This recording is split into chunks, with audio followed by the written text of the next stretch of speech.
Vikramshila IAS coaching institute 14 बीघा ऋषिकेश। प्राचीन भारत का इतिहास कर रहे थे हम लोग, एंशिएंट हिस्ट्री ऑफ इंडिया। उसमें आज हमारा टॉपिक है पूर्व मध्यकालीन कला। पूर्व मध्यकालीन कला आईएएस पॉइंट ऑफ व्यू से very very very important. Pre और मेंस, प्री में भी क्वेश्चन बनेंगे, मेंस में भी क्वेश्चन बनेंगे, ठीक है। तो पूर्व मध्यकालीन कला के संदर्भ, पूर्व मध्यकाल जो है वो कला के संदर्भ में विशेष स्थान रखता है। इस समय कला के सभी पक्षों का समुचित विकास हुआ। उत्तर से दक्षिण भारत तक सभी क्षेत्रों में व्यापक स्तर पर निर्माण किया गया। स्थापत्य कला के अंतर्गत ही मूर्तिकला व चित्रकला के उत्कृष्ट रूप भी दिखते हैं। यानी स्थापत्य कला के साथ साथ अंतर्गत मूर्तिकला और चित्रकला के भी उत्कृष्ट रूप भी दिखते हैं। सबसे पहले स्थापत्य कला। पूर्व मध्य काल में मंदिर, स्तूप, जैन मठ, जैन मंदिर आदि का व्यापक निर्माण हुआ। मंदिरों के निर्माण तो गुप्त काल से ही प्रारंभ हो गए थे। प्रारंभ में उत्तर और दक्षिण भारत में मंदिर वास्तुकला शैली लगभग एक समान थी, परंतु 6वीं शताब्दी के पश्चात प्रत्येक क्षेत्र का भिन्न भिन्न दिशाओं में अलग अलग शैलियों का विकास हुआ। प्रमुखतः 3 मंदिर शैलियां विकसित हुई, नागर शैली, द्रविड़ शैली और बेसर शैली। अब ये याद रखना आपने, नागर शैली, द्रविड़ शैली और बेसर शैली। अब जब भी आप मंदिर देखने जाओगे तो सबसे पहले यही देखना ये मंदिर किस शैली में बना हुआ।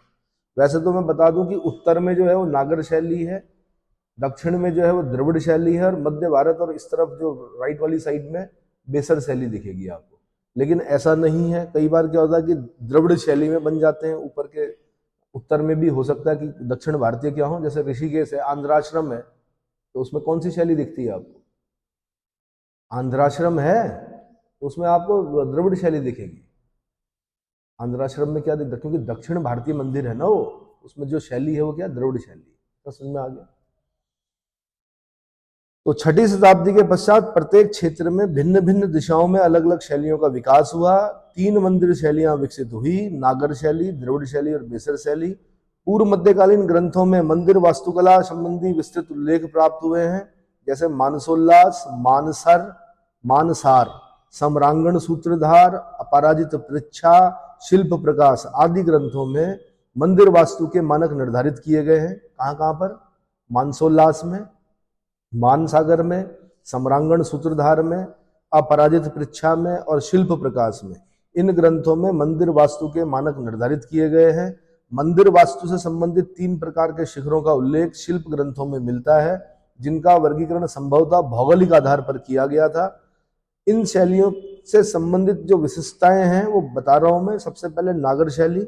नागर शब्द की उत्पत्ति नगर से हुई है। इससे नगर से हुई है। सर्वप्रथम नगरों में निर्माण होने के कारण इन्हें नागर शैली की संज्ञा दी गई। यह मंदिर वास्तु की एक शैली है जो हिमालय से लेकर विंध्य पर्वत तक प्रचलित थी। तो हिमालय से विंध्य तक को याद करना आपने। विंध्याचल माउंटेन रेंज जो है, हिमालय से लेकर विंध्याचल माउंटेन रेंज तक जो आपको शैली दिखेगी वो कौन सी है? नागर शैली। लेकिन आपने देखा होगा जैसे धारी देवी, तो धारी देवी का मंदिर पहले दूसरे शैली में था, लेकिन अब जो शैली बनाई गई है, जैसे गेट वाला सिस्टम है, तो द्रविड़ शैली। गेट देखा है आपने, अलग शैली दिखी है, तो उसमें लगभग द्रविड़ शैली के दर्शन होंगे आपको। किसके? है ना, लोफ्टी गेट्स, ठीक है। तो हिमालय से लेकर विंध्याचल पर्वत तक प्रचलित थी। नागर शैली के मंदिरों के 8 प्रमुख अंग शिल्प ग्रंथों में उल्लिखित हैं, जैसे मूल आधार, चौकी, जगती पीठ। यह मंदिर की नींव है। मूल आधार, चौकी और जगती पीठ यह मंदिर की नींव है। वेदीबंद और मसूरक नींव व दीवार के बीच का गोल या चौकोर भाग है। तीसरा है जंघा, दीवारें, विशेषकर गर्भगृह की दीवारें जो हैं उनको क्या कहा गया है? जंघा। उसके बाद कपोत, कार्निस, यानी दीवार व खिड़की के आगे निकला हिस्सा सजावट सहित, उसको क्या बोला गया? कपोत। क्या बोला गया? शिखर, मंदिर के शीर्ष भाग या गर्भगृह का ऊपरी भाग, उसको क्या बोला गया? शिखर। फिर ग्रीवा यानी गर्दन, ग्रीवा मतलब गर्दन। वर्तुलाकार आमलक, यानी शिखर के शीर्ष पर कलश के नीचे वाला जो भाग है उसको क्या बोलते हैं? आमलक।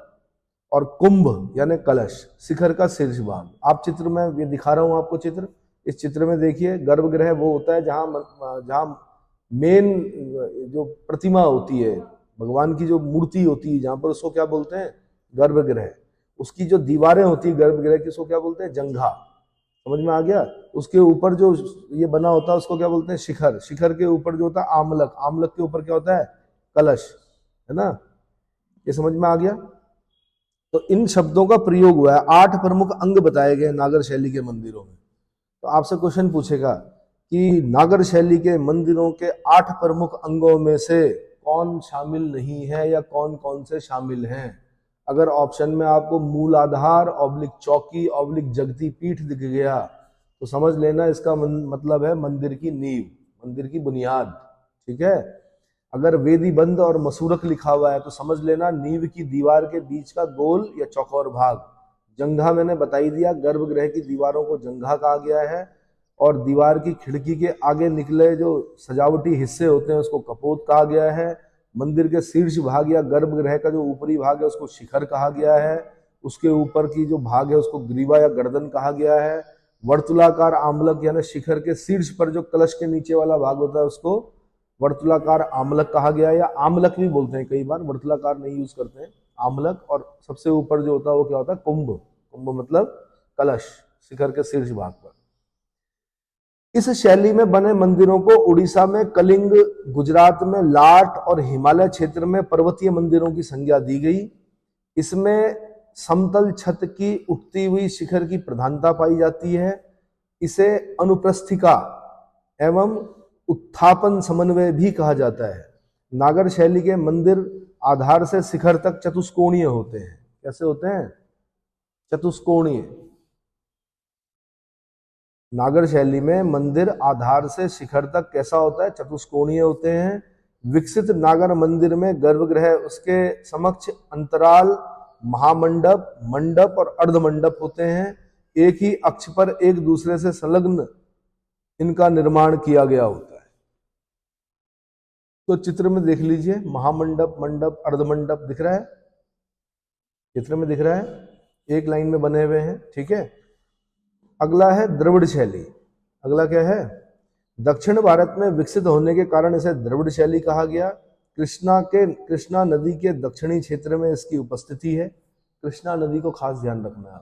कृष्णा नदी के दक्षिणी क्षेत्र में इनकी उपस्थिति है। इस शैली के मंदिरों का आधार वर्गाकार होता है तथा आयताकार गर्भगृह के ऊपर शिखर यानी विमान जो भाग होता है वो पिरामिडाकार होता है।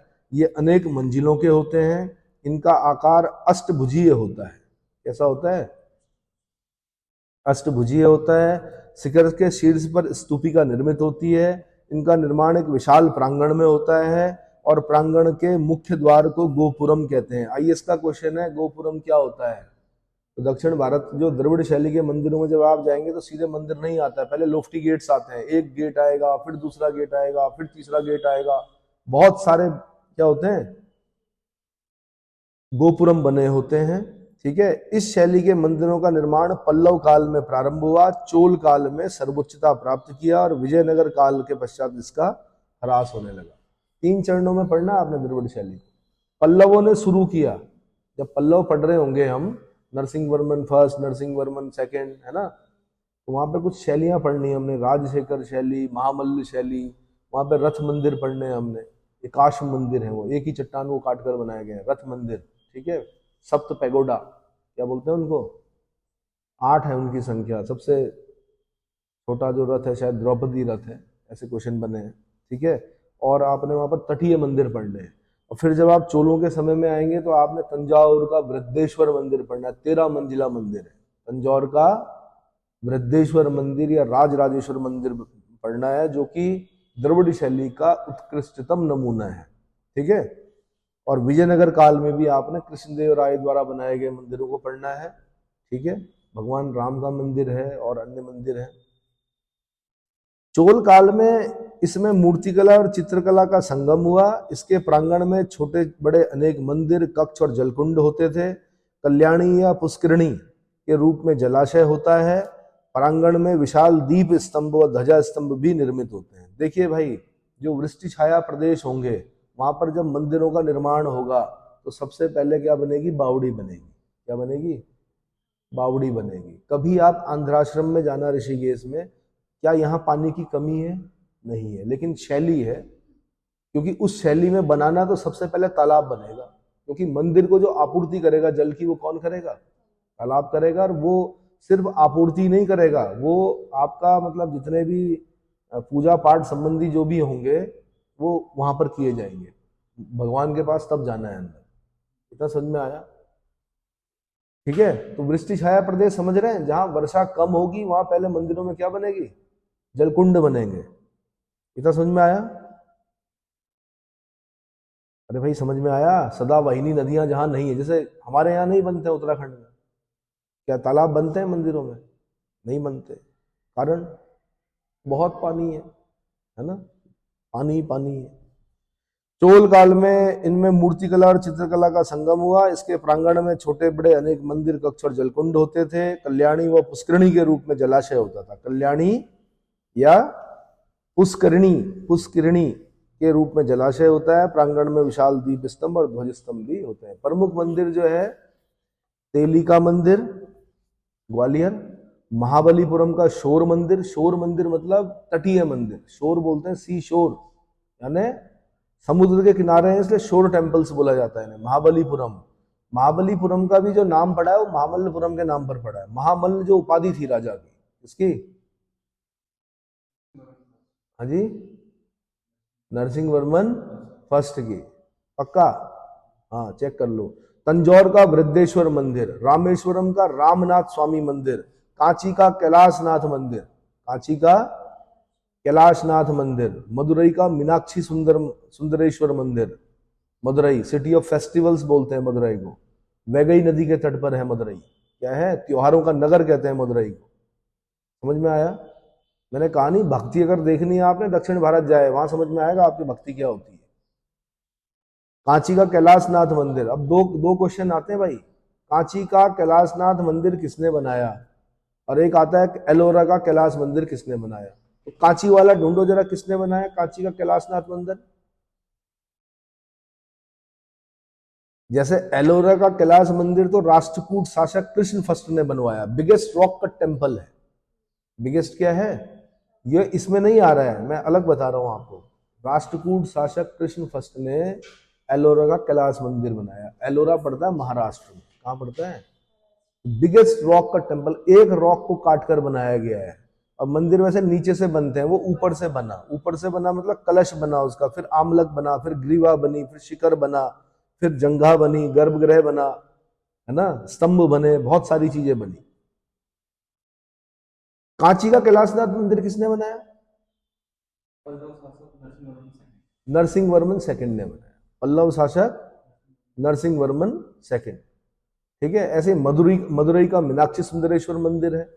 तो दक्षिण भारतीय कला जब हम पढ़ेंगे वहां पर डिटेल में पढ़ना है। फिलहाल अभी हम हल्के हल्के चल रहे हैं। अगला बेसर शैली। कौन सी? इस शैली के मंदिरों का निर्माण विंध्याचल पर्वत और कृष्णा नदी के बीच के क्षेत्र में हुआ है। तो देखो हमें वैसे इसे दूसरे नंबर पर पढ़ना चाहिए था। क्यों? क्योंकि हिमालय से लेकर विंध्याचल तक क्या है? नागर शैली। विंध्याचल से लेकर कृष्णा तक क्या है? बेसर शैली। और कृष्णा से लेकर नीचे फार साउथ तक जो है वो क्या है? द्रविड़ शैली। ठीक है। तो इस शैली के मंदिरों का निर्माण विंध्याचल पर्वत और कृष्णा नदी के बीच के क्षेत्र में हुआ। बेसर नामकरण के संदर्भ में पीके आचार्य का मानना है कि बेसर का अर्थ नाक में पहने जाने वाला आभूषण होता है।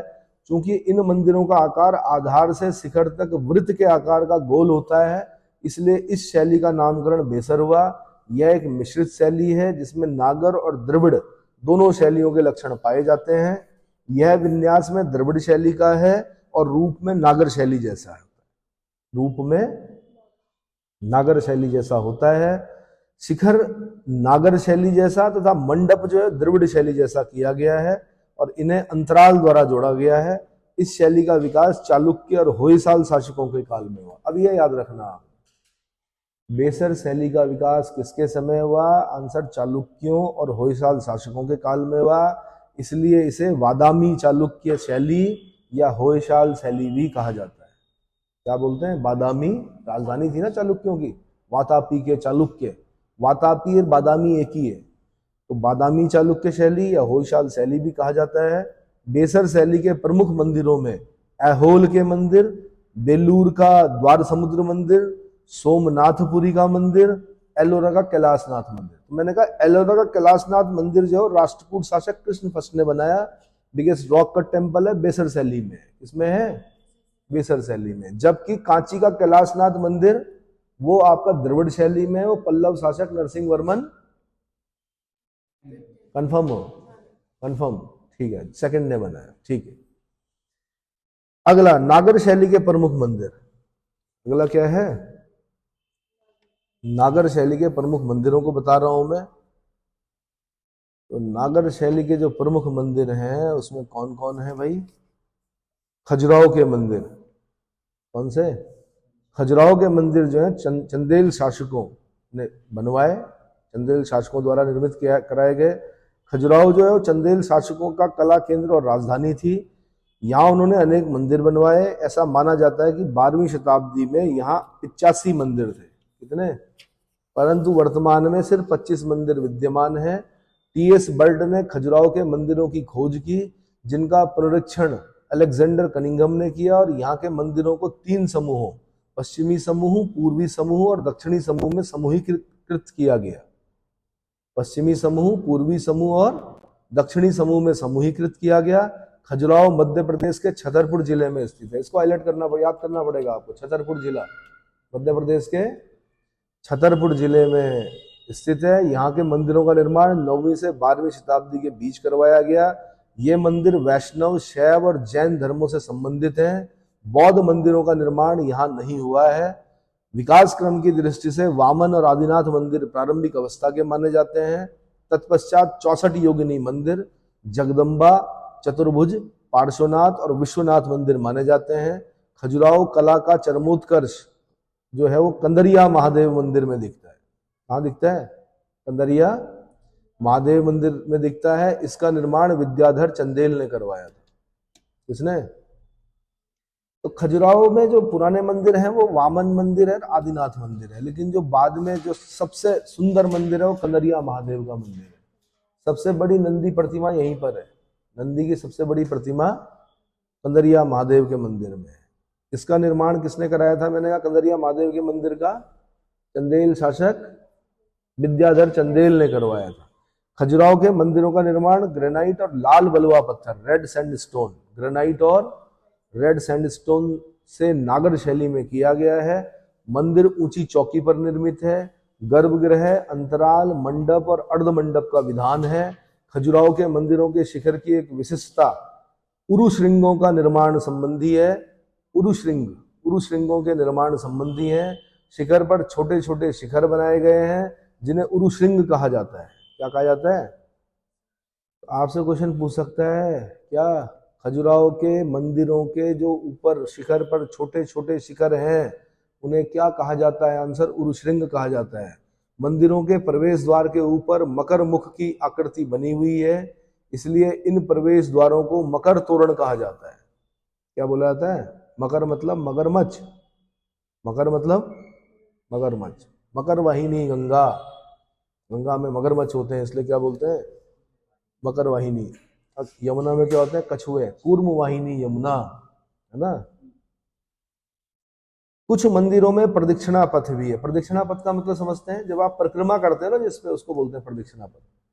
और ध्यान रहे हमारी कुछ परंपराएं ऐसी हैं जिससे हमने मंदिरों को घिस दिया। हाथ लगाते हैं मंदिरों पर, हर जगह पर ऐसे ऐसे करते हैं हाथ। ठीक होता है वैसे, वो क्या है? आप क्या छोड़ रहे हो? अपने वंशजों के लिए ये छोड़ रहे हो मैसेज कि भाई हम इस मंदिर पे क्या है। इसीलिए देखना एनर्जी के क्या होते हैं? सोर्सेज होते हैं मंदिर। किसी प्राचीन मंदिर में जाना तो हो सकता है कि आपको लग रहा है कि मैं पहला व्यक्ति हूँ जो अपने परिवार से जो वहां पर जा रहा हूँ, पर अगर कुछ वहां पर जो आपको मिलेंगे, जो पंडे मिलेंगे, वो आपको रजिस्टर में बताएंगे कि आपके परदादा जी भी यहाँ आ चुके हैं और उन परदादा के भी परदादा यहाँ पर क्या हो चुके हैं। उनके पास सारा खाता होता है। इनका आपसे पूछेंगे किस गांव से आए हैं, आप बोलोगे यहाँ से आए हूँ जी, अमुक गाँव से आया हूँ।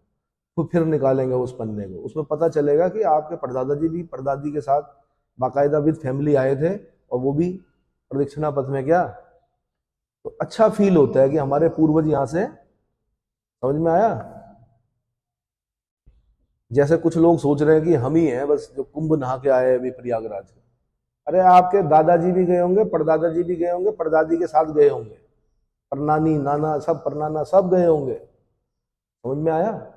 वो परंपराएं चली आ रही हैं, यही तो भारत है। इसी को देखकर तो पागल हो जाते हैं फॉरेनर्स।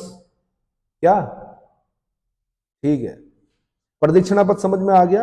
कुछ मंदिरों में प्रदक्षिणा पथ भी। अच्छा, एक चीज और समझो, ये देश अंग्रेजों का गुलाम जरूर रहा, लेकिन अंग्रेजों ने इस चीज की रिस्पेक्ट की भाई। किसकी? मंदिरों की। उन्होंने ढूंढा उनको, मतलब उस पर अध्ययन किया, क्योंकि उन लोगों के अंदर एक चीज थी, अध्ययन करना। क्या भाई ये है क्या? क्योंकि उनके देश में थे नहीं, उनके देश में चर्च थे, वो नए थे, पुराने चर्च बहुत कम थे।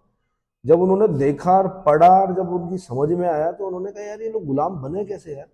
इस देश के लोग जिन्होंने, जिनके पूर्वजों ने इतने बड़े बड़े निर्माण किए हैं, वो लोग ऐसे कैसे हो गए? गुलाम कैसे बन गए हमारे? ठीक है, इसीलिए उन्होंने क्या किया, दबाने की कोशिश की और डिवाइड एंड रूल चलाया। उन्होंने कहा भाई राज तो करना ही है। नहीं आया समझ में? कल को अगर आपको पता चल गया, मानो कि आपका नौकर जो है, आपके जो नौकर है, उसके जो पूर्वज थे वो मुगल काल में क्या थे? राजा थे। तो क्या करोगे आप? उसे बताओगे? क्या करोगे बताओ तो? बताओगे कि तुम राज परिवार से हो, तुम्हारा है वो सब? बताओगे? नहीं बताओगे। वही चीज अंग्रेजों ने भी नहीं बताया, पर हाँ उन्होंने लिखा, किताबों में लिखा। क्या किया? मंदिरों के बारे में। चलो, प्रदक्षिणा पथ समझ में आ गया। मंदिर निर्माण में पंचायतन शैली का पालन किया गया। वेरी वेरी इंपॉर्टेंट, पंचायतन शैली। इस शैली, पंचायतन शैली का पालन किया गया। मुख्य मंदिर के चारों ओर सहायक मंदिरों का निर्माण पंचायतन शैली में है। मुख्य मंदिर के चारों ओर सहायक मंदिरों का निर्माण पंचायतन शैली में है। भाई अगर सारी भीड़ मुख्य मंदिर के अंदर घुस गई तो फिर तो दिक्कत हो जाएगी बैलेंस करना। पूर्वज जानते थे, इसलिए उन्होंने सहायक मंदिर भी बनाए कि अब वहां जाओ, वहां पर पूजा करो। तो कुछ लोग वहां करेंगे, फिर अब वहां जाओ, वहां पूजा करेंगे, तब मुख्य मंदिर में क्या करेंगे? आप आएंगे। समझ में आ गया?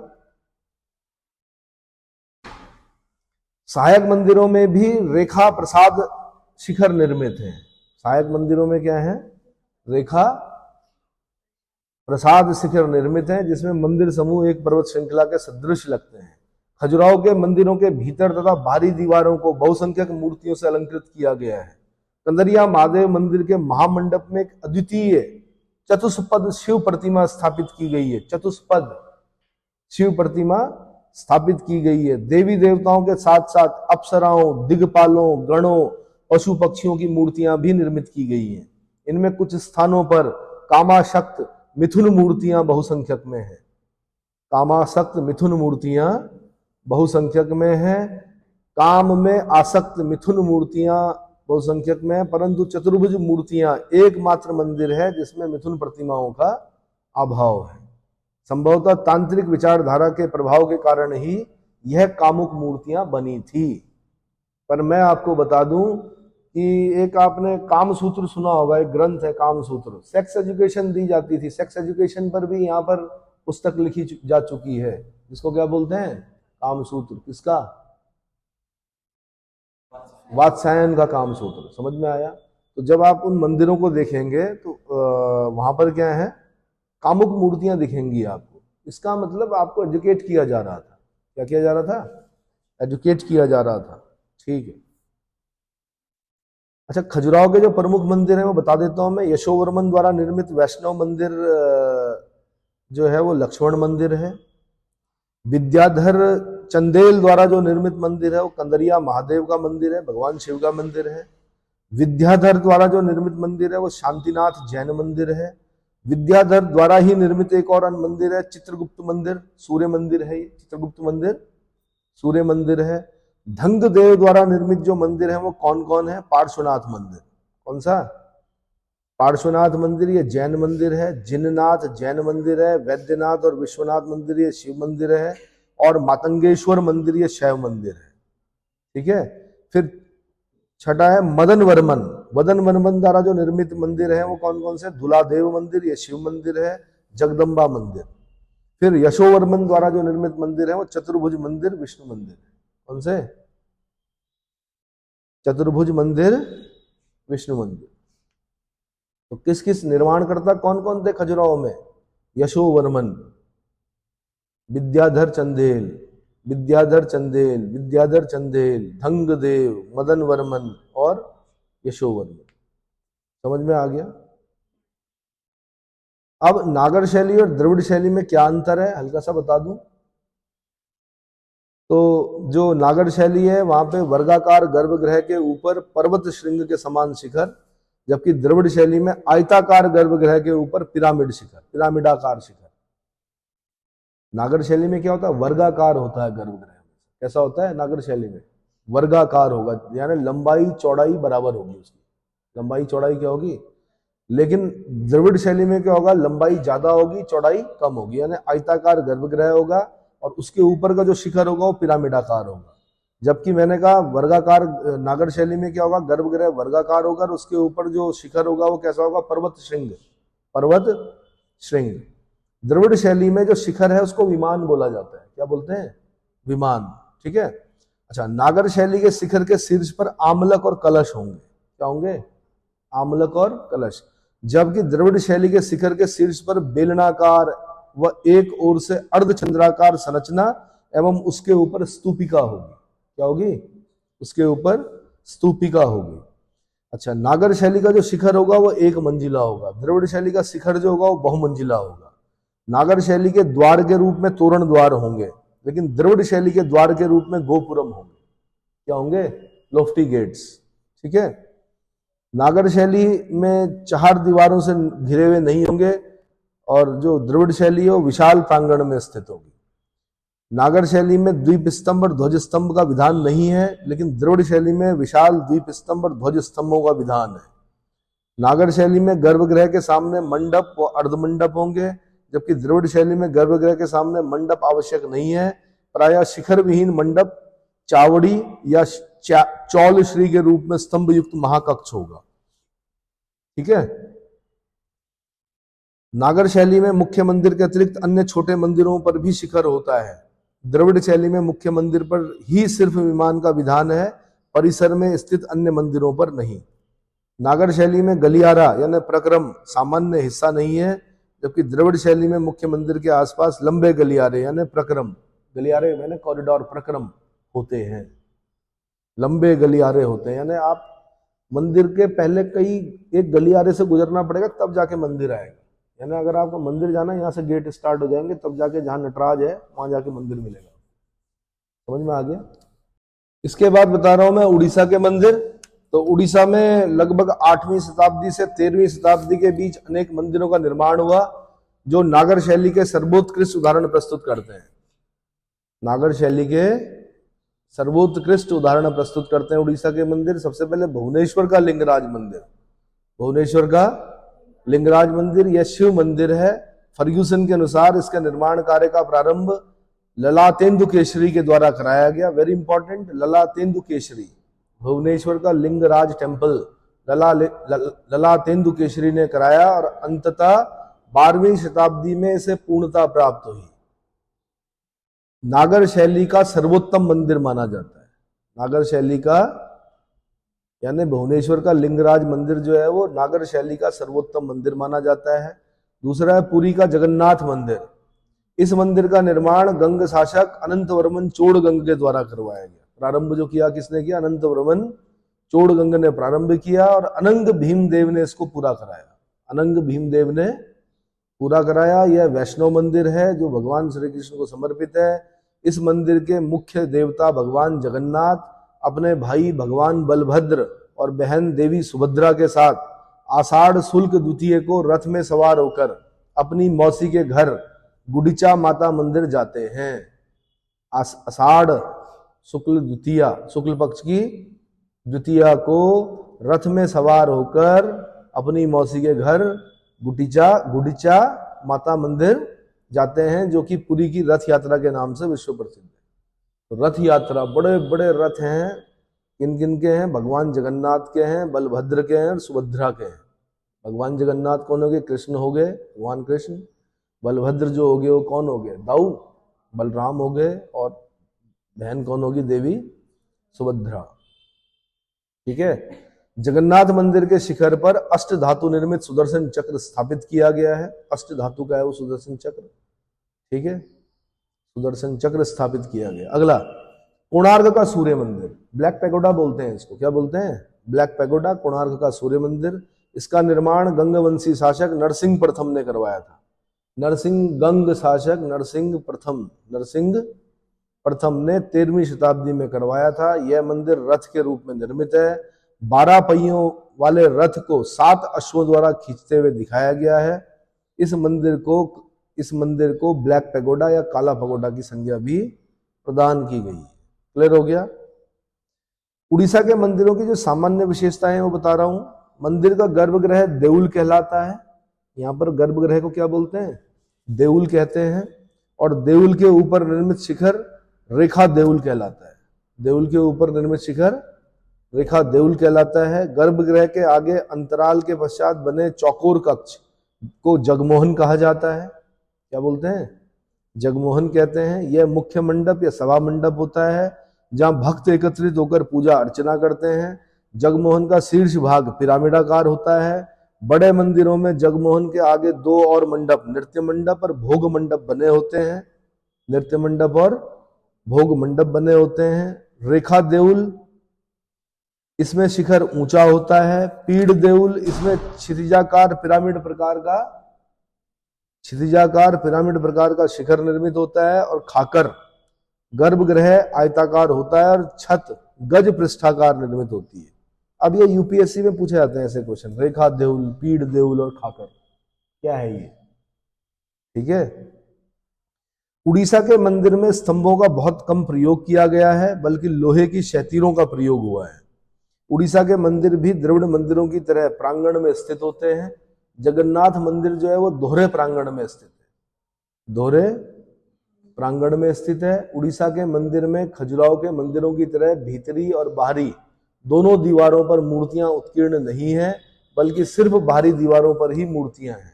यहाँ भी खजुराहो के मंदिरों जैसे तांत्रिक विचारधारा के प्रभाव के कारण कामुक मुद्रा में मूर्तियां उत्कीर्ण की गई। इतना क्लियर हो गया। अगला है गुजरात और राजस्थान के मंदिर। कहाँ के? गुजरात और राजस्थान के मंदिर। प्रतिहार शासन काल में निर्मित मंदिर। तो राजस्थान में 8वीं 9वीं शताब्दी में प्रतिहार शासकों द्वारा अनेक मंदिर बनवाए गए। यह जोधपुर में स्थित ओसियां में अवस्थित है। यह स्थान प्रतिहार कालीन कला का मुख्य केंद्र रहा है। यहाँ पर प्रारंभिक अवस्था में 99 मंदिर हैं और 5 मंदिर बाद के हैं।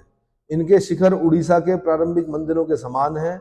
ये मंदिर आकार में छोटे हैं, परंतु वास्तुकला और तक्षण कला के दृष्टिकोण से बहुत सुंदर है। प्रत्येक मंदिर का आकार एक दूसरे से भिन्न है। यहाँ पाए गए 3 हरिहर मंदिर आकार एवं अलंकरण की दृष्टि से अत्यंत सुंदर हैं। इनमें से 2 पंचायतन शैली के हैं। किस शैली के? पंचायतन शैली के हैं। यहाँ वत्सराज के काल में निर्मित एक जैन मंदिर यानी महावीर मंदिर भी है, जो एक परकोटे में स्थित है। मंदिर के स्तंभों पर जैन तीर्थंकरों की मूर्तियां खुदी हुई हैं। ओसिया के मंदिरों का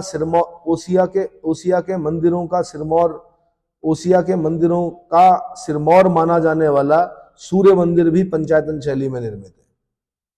सूर्य मंदिर भी पंचायतन शैली में निर्मित है। मुख्य मंदिर के चारों ओर एक गलियारे से जुड़े अनेक छोटे मंदिर हैं। संभवतः यह मंदिर शिव को समर्पित है, क्योंकि इनके ललाट बिंब उमा माहेश्वर के रूप में हैं। गर्भगृह के बाहर अर्धनारीश्वर शिव एवं गोवर्धन धारण किए हुए कृष्ण की मूर्तियां राजस्थान कला की अनुपम कृतियां हैं। ओसियां के अंतिम चरण के मंदिरों में सचिया माता का मंदिर और पीपला माता का मंदिर है। सचिया माता मंदिरों के केंद्रीय मंडप में अष्टकोणीय स्तंभ है, जिस पर गुंबदाकार छत टिका है। ओसियां के मंदिरों में नक्काशी पर भी विशेष ध्यान दिया गया है। गर्भगृह के द्वार पर चौखट के ऊपरी कोने में गंगा यमुना की आकृतियां बनी हैं, परंतु यह गुप्त काल से भिन्न है, क्योंकि गुप्त काल में गंगा यमुना की मूर्तियां चौखट के निचले भाग में निर्मित है।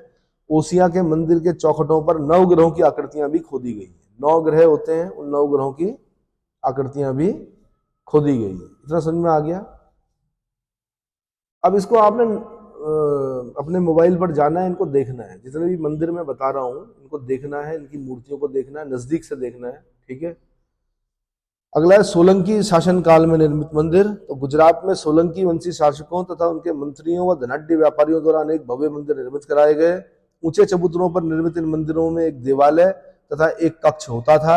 खजुराहो के मंदिरों के समान यहाँ के मंदिरों के शिखर पर भी उरुश्रृंग हैं। क्या है? उरुश्रृंग है। गुजरात के प्रमुख मंदिरों में मोढेरा का सूर्य मंदिर, वेरी वेरी इंपॉर्टेंट आईएएस का क्वेश्चन है। मोढेरा का सूर्य मंदिर का निर्माण भीमदेव प्रथम के काल में हुआ था। ये आईएएस का क्वेश्चन क्या है? मोढेरा के सूर्य मंदिर का निर्माण भीमदेव प्रथम के शासन काल में हुआ था। इसमें गर्भगृह, प्रदक्षिणा पथ और सभा मंडप है। सभा मंडप थोड़ी दूरी पर निर्मित था। यहाँ एक पवित्र जलकुंड भी निर्मित किया गया था, जिसकी सीढ़ियों पर छोटे छोटे मंदिर भी निर्मित हैं। सूर्य मंदिर निर्माण में सुनहले बलुए पत्थर का प्रयोग किया गया है। इसके सभा मंडप द्वार में दंतुरित मेहराब बना हुआ है। सभा मंडप द्वार में दंतुरित मेहराब बनाया गया है। गुजरात के मंदिरों में पाटन जिले में स्थित सोमनाथ मंदिर तथा पाटन के ही सिद्धपुर में स्थित रुद्र महाकाल मंदिर, अनिलवाड़ का नीलकंठ महादेव मंदिर, काठियावाड़ का नवलखा मंदिर भी वास्तुकला की दृष्टि से क्या है? उत्कृष्ट उदाहरण प्रस्तुत करता है। अब ये ऐसे पढ़ने में देखो, नंबर तो आपको लिखने में मिलेंगे, है ना, लेकिन जब आप इनको देखोगे ना, सोमनाथ के मंदिर को देखोगे अगर आप, रुद्र महाकाल मंदिर को अगर आप देखोगे, नीलकंठ महादेव के मंदिर, तब आपको महत्ता पता चलेगी बनाने वाले थे कौन। समझ में आया? बड़ी वैज्ञानिक विधियों से बना रखे हैं और पता नहीं कब बना दिए और आज तक चले आ गए। आज भी वहां क्या है, लाखों लोग क्या करते हैं, जाते हैं। नवलखा मंदिर कहाँ का? काठियावाड़ का। तो सोलंकी यानी चालुक्य शासन काल में ही आबू पर्वत पर जैन मंदिरों का निर्माण हुआ, जिन्हें दिलवाड़ा मंदिर के नाम से जाना जाता है। इनका निर्माण 12वीं-13वीं शताब्दी में हुआ। दिलवाड़ा मंदिर 5 मंदिरों का एक समूह है। विमल वसाही, लूना वसाही, पित्तलहार, श्री पार्श्वनाथ और महावीर स्वामी मंदिर। कौन कौन से हैं? विमल वसाही, लूना वसाही, पित्तलहार, श्री पार्श्वनाथ और श्री महावीर स्वामी मंदिर। ये राजस्थान के सिरोही जिले के माउंट आबू में स्थित हैं। यहाँ के 2 मंदिरों, जो विमल वसाही और लूना वसाही मंदिर हैं, वे पूर्व मध्यकालीन हैं। तो कब के हैं? पूर्व मध्यकालीन हैं। ये पूर्णतः संगमरमर से निर्मित हैं। दिलवाड़ा मंदिर को राजस्थान का ताजमहल की संज्ञा भी दी जाती है। राजस्थान का ताजमहल की संज्ञा भी दी जाती है। विमल वसाही व विमल शाही मंदिर का निर्माण सोलंकी शासक भीमदेव प्रथम के मंत्री विमल शाह द्वारा 11वीं शताब्दी में करवाया गया था, है ना। 1000 साल से ज्यादा हो गया। यह मंदिर प्रथम जैन तीर्थंकर आदिनाथ को समर्पित है। इसे आदिनाथ मंदिर भी कहा जाता है। यह मंदिर मूर्तिकारी तथा बारीक नक्काशी के लिए प्रसिद्ध है। मंदिर का बाहरी भाग सादा है, किंतु भीतरी भाग अलंकृत है। गुंबद के स्तंभों पर नारी आकृतियां उकेरी गई हैं। ये स्त्री आकृतियां विद्या देवी की मूर्तियां हैं, जो गुंबद को धारण करती हुई दिखाई गई है। विमल वसाही या विमल शाही मंदिर के नजदीक ही दूसरा मंदिर स्थित है, जिसे तेजपाल ने बनवाया था। इसे तेजपाल मंदिर भी बोला जाता है। यह 21वें तीर्थंकर नेमिनाथ को समर्पित। अब यहां से क्वेश्चन बनेगा, तेजपाल मंदिर किसको समर्पित है? तो 21वें तीर्थंकर नेमी। वो लास्ट के जो 4 है ना, नेमी, अरिष्टनेमी, पार्श्वनाथ और महावीर स्वामी, ये 24 तीर्थंकरों में लास्ट के 4 कौन कौन है? नेमिनाथ, अरिष्टनेमी, पार्श्वनाथ और महावीर स्वामी। ठीक है, तो नेमिनाथ का जो तेजपाल जो मंदिर है वो 21वें तीर्थंकर नेमिनाथ को समर्पित है। इस मंदिर का केंद्रीय गुंबद अधखिले कमल के समान दिखाई देता है। अधखिले कमल के समान दिखाई देता है। अब मैं बता रहा हूं पहाड़ी क्षेत्रों के मंदिर। तो कुमाऊं, गढ़वाल, हिमाचल प्रदेश और कश्मीर की पहाड़ियों में वास्तुकला का एक अनोखा रूप विकसित हुआ। कश्मीर की कला पर गांधार कला का प्रबल प्रभाव दृष्टिगोचर होता है। बाद में इसके साथ गुप्त और गुप्तोत्तरकालीन परंपराएं भी जुड़ने लगी। पहाड़ी क्षेत्रों में लकड़ी के मकान बनाए जाते थे, जिनकी छतें ढलवा होती थी। इसलिए पहाड़ी क्षेत्रों के मंदिरों के गर्भगृह के शिखर तो रेखा प्रसाद शैली के होते थे, परंतु मंडप कास्ट वास्तु के रूप में होते थे। कास्ट बोलते हैं लकड़ी को, कास्ट वास्तु। जैसे लकड़ी पर वास्तु किया जाता है, वैसे ही पत्थरों पर भी वास्तु किया गया है। कश्मीर में कारकोट वंश का काल वास्तुकला के लिए विशेष उल्लेखनीय है। मैंने आपको बताया था कश्मीर में 3 राजवंश पढ़ने, का उ लो, कारकोट, उत्पलर, लोहार। कारकोट, उत्पलर, तो कारकोट वंश का काल वास्तुकला के लिए विशेष उल्लेखनीय है। इस समय पंडेरनाथ मंदिर और लक्षणा देवी मंदिर का निर्माण हुआ। कुमाऊं के जागेश्वर और चंपावत के मंदिर भी नागर शैली के उत्कृष्ट नमूने हैं। इतना समझ में आ गया? इतना समझ में आ गया? अब क्या है कि अभी और डिटेल बताऊंगा मैं बेसर शैली और द्रविड़ शैली के मंदिरों का। तो जब हम लोग दक्षिण पढ़ रहे होंगे तो वहां पर फिर मैं उन मंदिरों के बारे में डिटेल करूंगा। इतना समझ में आ गया? अगला जो टॉपिक होगा हमारा वो पूर्व मध्यकालीन साहित्य होगा, वेरी इंपॉर्टेंट।